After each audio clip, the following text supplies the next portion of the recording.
حضرت ابو برزہ رضی اللہ تعالیٰ عنہ کہتے ہیں کہ میں سیدنا ابو بکر صدیق رضی اللہ عنہ کے پاس تھا کہ وہ کسی آدمی پر ناراض ہوئے اور بہت زیادہ ناراض ہوئے۔ میں نے کہا اے خلیفہ رسول، اجازت دیجئے کہ میں اس کی گردن مار ڈالوں، تو میری اس بات نے ان کا سب غصہ زائل کر دیا۔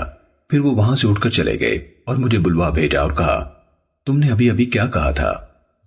میں نے عرض کیا کہ میں نے کہا تھا مجھے اجازت دیں کہ میں اس کی گردن مار دوں۔ فرمایا اگر میں تجھے ایسا کہہ دیتا تو کیا واقعی تم یہ کر گزرتے؟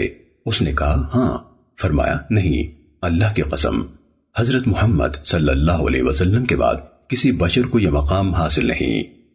امام ابو داود رحمہ اللہ نے کہا یہ لفظ یزید بن زریع کے ہیں۔ امام احمد بن حنبل رحمہ اللہ نے کہا یعنی ابو بکر کو کوئی حق نہیں کہ کسی کو قتل کرے سوائے اس کے کہ تین میں سے کوئی ایک بات ہو جو رسول اللہ صلی اللہ علیہ وسلم نے فرمائی ہے: ایمان کے بعد کفر، شادی شدہ ہونے کے بعد زنا، اور کسی جان کو کسی جان کے بدلے کے بغیر قتل کر ڈالنا، اور نبی صلی اللہ علیہ وسلم کو حق تھا کہ وہ کسی کو قتل کر ڈالیں۔ سنن ابو داود حدیث نمبر 4363۔